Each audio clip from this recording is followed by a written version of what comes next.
Esta historia en particular sucedió cuando estaba en la Fuerza Aérea, destinado en Luisiana. No mencionaré el nombre de la base, pero estoy seguro de que muchos sabrán cuál es una vez que revele algunos detalles. Esto ocurrió unos años después de mi llegada a la base en 2006. Al llegar, junto con otros nuevos reclutas, nos recibieron con un sinfín de historias de terror. Había una sobre un hombre con sombrero de copa que caminaba por un camino de tierra largo, oscuro y estrecho en las afueras de un área de almacenamiento. Otra sobre un loco que fue atropellado por una patrulla y huyó hacia el bosque cercano al mismo lugar.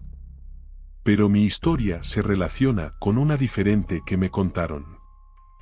Era mi segunda noche de turno, y estaba con un aviador que llevaba allí varios años. Me habló de una niña que había estado visitando a su padre durante la construcción del área de almacenamiento, mucho antes de nuestra época. La historia decía que la niña estaba jugando en las estructuras cuando resbaló desde lo alto y murió. Gran parte de la historia no tenía sentido para mí en ese momento, pero independientemente de los hechos, me asustó muchísimo. Para empeorar las cosas, el aviador me llevó al lugar exacto donde supuestamente ocurrió la historia. Apagó el motor y la música, y nos quedamos sentados en silencio. Me sobresalté un par de veces, pero nunca pasó nada. Ahora, avancemos unos 3 años. Me programaron para trabajar en ese mismo lugar de la base esa noche. Tengan en cuenta que había visitado ese lugar durante años, pero en este punto, el área de almacenamiento estaba completamente cerrada, excepto por algunas áreas menores que requerían que hiciéramos recorridos físicos y verificaciones. El turno en sí comenzó bastante mal. A mi compañero Alfa y a mí nos dieron un camión de ganado para hacer la patrulla, ya que nuestro vehículo normal estaba en el taller para mantenimiento. Sí, no estoy bromeando, un camión de ganado. Sé que esta parte no parece muy importante para la historia en este momento, pero eventualmente se relacionará con ella, así que para ahorrar tiempo, avancemos unas horas. Teníamos programado hacer 3 controles aleatorios de la instalación de almacenamiento esa noche, y ya habíamos completado 2 de los 3 anteriores sin ningún problema. Así que, alrededor de las 4 de la mañana, decidimos hacer nuestro último control, ya que todos los chicos de mantenimiento se habían ido a casa por la noche. En esta área, la única forma de acceder era por 2 puertas muy grandes separadas, que tardaban una eternidad en abrirse. Nos juntamos, cerramos las puertas detrás de nosotros y continuamos nuestro camino. En este punto, todo estaba bien y habíamos terminado nuestras rondas. Mi Alfa da la vuelta final por la calle Eco. Ambos habíamos estado bastante habladores durante la mayor parte de la noche y estábamos bromeando cuando tuve una sensación de inquietud. Algo se sentía diferente, pero no podía entender qué era. Estábamos a mitad de camino cuando todo se volvió casi completa y aterradoramente silencioso. Incluso el ruido sordo de nuestro camión de ganado y el débil sonido de la radio parecían volverse menos audibles a medida que nos acercábamos a la estructura de mi historia anterior. Debo enfatizar en este punto que incluso contar o escribir esta parte todavía me da escalofríos y me hace llorar de miedo. Pero a medida que nos acercábamos a la estructura, giré la cabeza hacia la ventana opuesta y por mi oído izquierdo escuché un sonido que casi me hizo orinarme encima. Era el sonido de una persona gimiendo o quejándose de angustia, algo así como el gemido de la chica de La Maldición. Sí, lo digo en serio. El débil y espeluznante gemido comienza a sonar dentro de la cabina del camión, entre los dos, en medio del oscuro vacío del asiento del medio. Siento que mi sangre se congela y rápidamente me vuelvo hacia mi Alfa y le grito, amigo, corta esa mierda. Mi Alfa se vuelve hacia mí con una mirada confundida en su rostro. En este punto, comienza a quitar el pie del acelerador y pregunta, ¿voy demasiado rápido? Permanezco en silencio por un momento, con la mano en un gesto de pausa, y escucho. Escucho el ruido de nuevo. Mi compañero me interrumpe y pregunta, ¿qué pasa? Apago la música rápidamente sin decir nada al principio y luego le susurro, ¿oyes eso? Detiene el camión confundido y escucha atentamente. Hubo un silencio casi total durante un segundo o dos cuando ambos lo escuchamos esta vez, ese largo y escalofriante gemido de una mujer. Hizo eco en mis oídos. Sonaba como si alguien estuviera luchando por respirar y tomando una bocanada de aire gigante mientras alguien intentaba estrangularlo. El sonido era más que aterrador, y el hecho de que yo no fuera el único que lo escuchaba solo lo convertía en una experiencia más horrible. Me encontré comenzando a hacerle mi pregunta original de nuevo, pero él rápidamente me interrumpe y dice con un fuerte sonido de miedo en su voz, ¿qué demonios es eso? Estúpidamente esperamos para ver si podíamos volver a oírlo. El ruido de las puertas en la parte trasera del camión se escucha y se reconoce fácilmente, ya que hacían una especie de ruido metálico sobre metal, y el motor diésel también tiene ese típico ruido sordo. Pero entre ambos ruidos, lo escuchamos de nuevo por última vez, ese gemido. Sonaba aún más fuerte, pero esta vez parecía venir tanto del interior como del exterior del camión, como si estuviéramos rodeados por lo que sea que estuviera haciendo ese ruido de angustia. Sin siquiera hacer un ruido, mi Alfa pone el camión en marcha y saca nuestros traseros de esa calle más rápido de lo que nunca he ido por ninguna otra calle en toda la base. Casi vuelca el camión al dar una curva, pero no nos molestó ni un poco. Ambos estábamos en un acuerdo tácito de que queríamos salir de allí rápidamente. Llegamos a las dos puertas de nuevo y salté del camión tan rápido como pude. Mi Alfa me cuidó las espaldas mientras abría rápidamente las puertas. Saltó de nuevo al asiento del conductor, aceleró y esperó a que yo también cerrara ambas puertas. Una vez que completamos esa tarea, regresamos rápidamente a la parte principal de la base y solicitamos reunirnos con nuestro jefe de vuelo para contarle lo que había sucedido. Cuando finalmente nos reunimos con él, esperábamos que pensara que ambos estábamos llenos de mierda o que nos habíamos imaginado todo, ya que era muy tarde en nuestro turno de 12 horas y ambos estábamos cansados. Pero recuerdo claramente que nos dijo a ambos, les creo completamente. De hecho, me pasó algo así dos veces, una en ese mismo lugar y la otra en ese edificio detrás de ustedes, mientras señala nuestra cárcel. De nuevo, sé que suena completamente cliché con ese gemido parecido al de la maldición que habíamos escuchado, pero honestamente sucedió, y todavía me trae esas lágrimas de miedo a los ojos cada vez que lo cuento. Volví a esa área de almacenamiento solo una vez después de eso, pero nunca volví a bajar por ese camino y nunca volví a ir después del anochecer.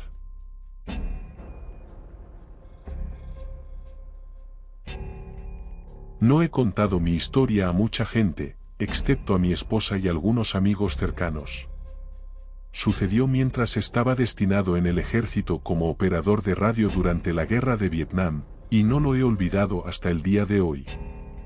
Era un joven recluta recién salido de la escuela secundaria y no sabía mucho sobre la guerra. No tenía ni idea de en qué me estaba metiendo ni para qué era todo, pero lo que sí sabía era que tenía un deber con mis compañeros soldados. Llegamos un viernes por la noche y nos subieron a muchos autobuses para llevarnos a nuestros barracones. El aire era muy húmedo y el suelo estaba empapado debido a una tormenta que acababa de pasar por la zona. Recuerdo vívidamente el viaje y cómo apestaba a alcantarilla. Mi primera noche fue tranquila y sin incidentes, pero todos sentimos la atmósfera tensa mientras nuestros sargentos nos atormentaban con historias durante el entrenamiento básico. Recuerdo la media luna justo encima de mi cabeza que se asomaba por entre las nubes, y todos estábamos sentados contando chistes. Yo era más un tipo técnico y no tenía mucha aptitud para la comedia, así que solo escuchaba. Mi deber era gestionar las comunicaciones entre mi unidad y todos nuestros otros compañeros para que todos supieran lo que estaba pasando en todas partes. Llevaba una caja en mi espalda, que era el tamaño de los dispositivos de radio en ese entonces, y también 1 tonelada más de equipo y suministros. Me asignaron rápidamente a una unidad muy unida que acababa de perder a su operador de comunicaciones por una mina terrestre, y recuerdo la primera vez que hicimos contacto con el enemigo. Fue lo más fuerte que he oído en mi vida. Estábamos en una parte densa de la jungla y no podíamos ver al enemigo en absoluto, pero nos agachamos rápidamente tan pronto como empezaron a dispararnos y abrimos fuego en su dirección a cambio. El caos pareció durar una eternidad, y probablemente dejamos de disparar después de un par de minutos. Avanzamos para acercarnos al enemigo y asegurar la zona, y fue la primera vez que vi al enemigo de cerca.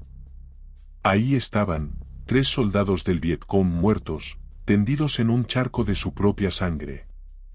No podía creer que estuviera mirando a 3 seres humanos que estaban vivos hacía unos momentos, chicos jóvenes que tal vez tenían hermanas o hermanos y padres. Probablemente estaban simplemente pasando el rato momentos antes de que llegáramos, y aquí estamos momentos después mirando sus cuerpos inmóviles. Pero debo decir que me sentí justificado porque eran el enemigo y habrían estado de pie sobre nuestros cadáveres en su lugar. Unos días después, nos asignaron a un lugar diferente que sufría más bajas y necesitaba más apoyo. Me acostumbré a la violencia y vi morir dolorosamente a muchos de nuestros jóvenes. Un día, mi suboficial me dijo que alguien quería hablar conmigo. Me recibió un hombre mayor, de unos 50 años, que parecía totalmente fuera de lugar. Su comportamiento era calculado y predecible, e incluso mi oficial al mando parecía haberse convertido en un hombre sumiso ante él. Se presentó como Rick Douglas, un oficial de inteligencia destinado cerca, y que yo iba a ser asignado a él como RTO para su unidad. Me gustaba mi unidad y quería quedarme con ellos, pero las órdenes son órdenes y no tenía elección, así que me subí al Huey y fui con él. Aterrizamos en una zona densamente arbolada junto a unas cuantas chozas del Vietcong. Estaba fuertemente construida por el enemigo, y definitivamente podía imaginar la lucha que debió tener lugar allí. Había algunos tipos que llevaban máscaras de gas y otros que estaban cerca, pero no parecían darse cuenta de mí ni les importaba que estuviera allí. Era una atmósfera muy extraña que no se sentía del todo bien. Estos tipos no actuaban como soldados normales y definitivamente no tenían la mirada de miedo en sus ojos como la mayoría de nosotros. Incluso intenté hablar con algunos de ellos, pero todo lo que obtuve fue una extraña mirada sin emociones, como si estuvieran infectados con algo. Fuera lo que fuera, todos lo tenían y me hacía sentir muy incómodo. El oficial Douglas y yo entramos en una de las cabañas más pequeñas y me dijeron que me quedara allí hasta que alguien viniera a buscarme. Debería haberme quedado allí y esperado, pero tenía demasiada curiosidad y aprensión como para relajarme, así que salí hacia la tienda principal y eché un vistazo al interior. Lo que vi hizo que mi estómago se me cayera como nunca antes. Sobre una mesa improvisada había 6 contenedores turbios. Cada uno de ellos tenía una cabeza cortada de un guerrillero dentro, con varios tubos y cables que sobresalían de ellos. Un líquido verde parecía estar reaccionando con las cabezas, ya que sus bocas y ojos temblaban como si estuvieran medio vivos. De repente sentí una mano que me agarraba del hombro. Era el oficial de inteligencia Douglas y parecía muy molesto. Tímidamente le pregunté qué estaban haciendo allí dentro, pero él me dijo enfadado que no debería haber entrado allí y me envió de vuelta a mi cabaña. Debimos ser atacados o algo así, porque me desperté un día después en el triaje con varias costillas rotas y una clavícula fracturada, sin recordar nada de lo que pasó justo después de eso. Nunca volví a ver al oficial Frederick Douglas ni a esos soldados durante mi tiempo allí, si es que ese era su verdadero nombre, y a menudo me pregunto qué estaban haciendo esos tipos allí. Tal vez estaban tratando de reunir información de soldados enemigos muertos o algo así. De cualquier manera, fue una experiencia extraña que nunca olvidaré.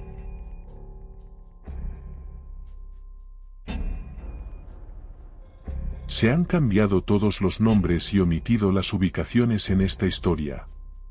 Esta experiencia me ha dejado muy paranoico en muchos sentidos.